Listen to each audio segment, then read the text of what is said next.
And part of the restructure, the main purpose of the restructure was actually still trying to clear Hubbard's name. And the fact of the matter is they never pulled that off. And then he died. And he died in, I think it was January 1986. And this report that I'm reading basically says that at some point he moves to California and builds this massive top secret kind of ranch thing, right? Yeah, there's a couple places actually. He went into hiding when the FBI raid happened. Hubbard was Hubbard went on to sea to hide. He came back to shore and they started up in Florida, in Clearwater, where they now have their international base of operations in 1975. But Hubbard still couldn't be seen in public. Anytime it came up that his name was out there, I mean, legal authorities were pursuing him. Right. And keep in mind that after the tax exemption was pulled, Hubbard did not pay any more taxes, and he did not authorize Scientology to. So they were just accumulating tax debt year after year after year, fighting this decision for tax exemption and not winning. So all through the 70s, all through the 80s, this tax bill was building up. And this was a great pressure stress point for the church and for Hubbard. So he couldn't be seen in public. He couldn't show his face, and he hated that. He was also going nuts. He was suffering from dementia. He had a heart attack in I think 77 or 76. Which he barely survived. I think he actually had two of them. He was being kept in hiding. People didn't exactly know precisely where he was, except a small number of people that he was his most trusted, most loyal Sea Org members were directly working for him. And finally, they settled in California, out in the desert region of San Jacinto, actually, which is where the what's called the Gold Base, or the international base, is located in San Jacinto outside of Hemet, California. That's basically where they settled. But then when the whole raid went down and Mary Sue went to jail and all that, Hubbard was like, oh my God. And he really went into hiding. He even went into hiding from Scientology. There were only three people, who were with him, who knew his exact location. He actually traveled around the country for a while in a Bluebird RV, great big blue RV bus. And then after a couple of years of driving around in the western states, he settled down in Creston, California, outside San Luis Obispo. And that is where he built a ranch. I think there was a ranch already there, and they built up this ranch. And that's where he spent the last years of his life. And he was cared for by two Sea Org members and a guy named Steve Fouth. And Steve is dead now. Hubbard, of course, died in 86.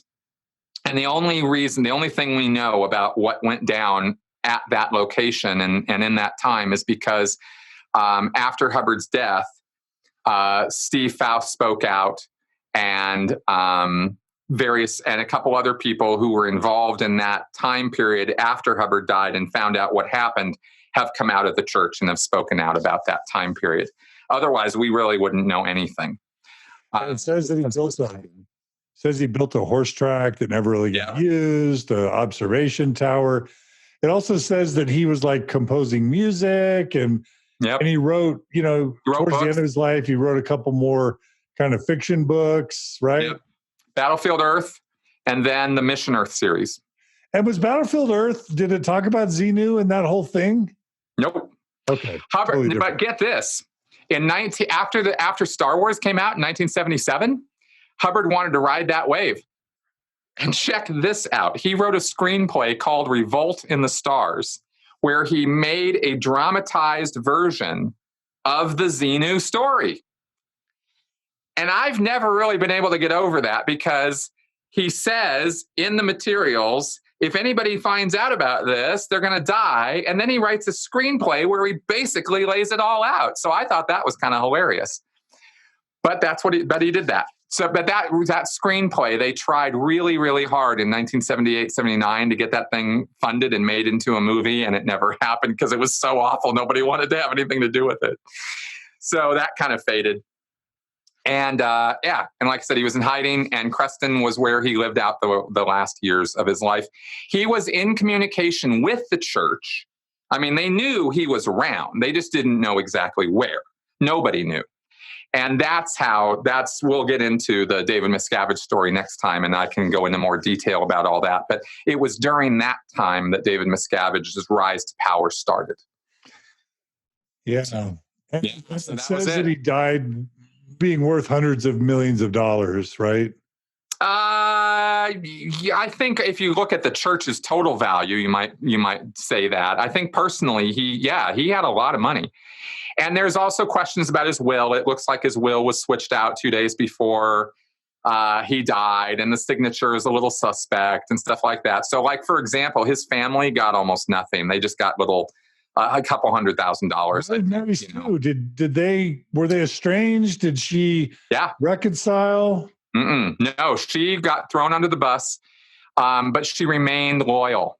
He died. He cut communication with her. I think maybe there was a letter. I seem to remember hearing something about a letter, but it was not like a reconciliation.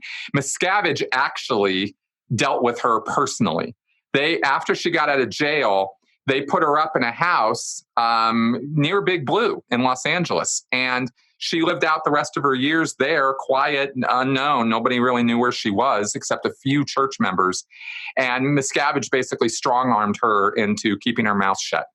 And they just kind of took care of her. But she never saw or reconciled with Hubbard after that whole raid and fiasco and prison sentence.